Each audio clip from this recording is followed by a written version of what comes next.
ready. 10 seconds left. 5 seconds left. Start. Mr. Speaker, sir, I beg to move the cut motion standing in my name. I wish to point out that there is great need to waive the sales tax on perishable articles like fruits, fish, etc. I am not saying that the government should waive the sales tax altogether, but I want that certain commodities should be exempted from sales tax. In this connection, I would like to say that the income from sales tax has been very good, but at the same time, the government do not see the hardship caused by this tax to the poor people. There is almost no commodity in our country that can be sold or purchased without sales tax. To that extent, the government deserve congratulations.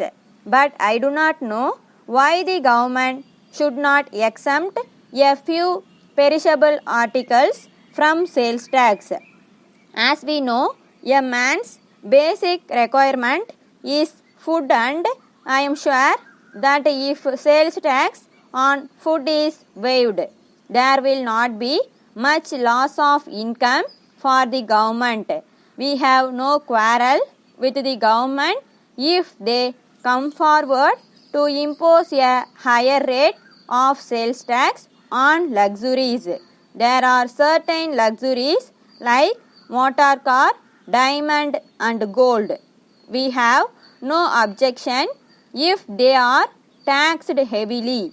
The rich man who comes forward to purchase a motor car can pay a little more if it makes up the loss sustained by the government by exempting the articles that we have asked for from sales tax. So the policy of the government must be to tax the rich more and to tax the poor less. Then I would like to touch upon the hardship caused to the merchants by the imposition of multi-point sales tax. The government have not accepted our suggestion that there should be no multi-point sales tax, and they have failed to rectify the mistakes that are pointed out by us. The whole process of taxation goes on from the wholesaler to the retailer and from the retailer to the consumer. If this is the state of affairs, the government can easily imagine the amount of hardship caused to the people. The government may come to the conclusion that at every stage of these transactions they get some income. So far as the finances of the government are concerned, it may be a sound principle, but the government must also consider how much the people are affected.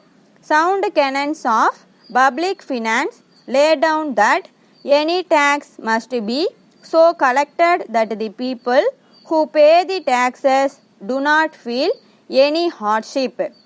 I therefore feel that every commodity that is subjected to sales tax in our country should be taxed at only one point. The finance minister was pleading yesterday that if the officials were not vigilant enough to see that the commodity was taxed at the first point, it was likely to be brought to the consumer without being taxed. But the government need not think that their officials will be so careless. The finance minister was good enough to mention yesterday that there were a few commodities like cotton and cigarettes which were being taxed at one stage only. I would ask him whether these are the only commodities that go to the make-up the living of a man. There are many other commodities which are necessary for the mere existence of man. They must therefore be exempted from sales tax. Once again, I finally plead with the government that they should consider the desirability of waiving tax at least on perishables like vegetables, fish and fruits. Letter from Raghu and Company, Bangalore to Messrs. Rao and Company, Madurai. Dear Sirs, we thank you for your order number 12 dated the 3rd August for transmission bells of various size, but we regret very much to advise you of our inability to execute the order within a fortnight as requested by you. We would like to inform you that in recent months there has been a great rush of orders for our goods, and in spite of our best efforts, we have not been able to cope with them successfully. As a matter of fact, our factory is fully booked with orders already on hand, and we think that it will take at least a month to clear them. However, we would like to point out that we are making every effort to speed up delivery of goods, and in fairness to all our customers, all orders are being handled in strict rotation. We regret very much the inconvenience that may be caused to you by this delay, and we hope and trust that it will be convenient for you to allow us this extension of time in the special circumstances that we have explained above.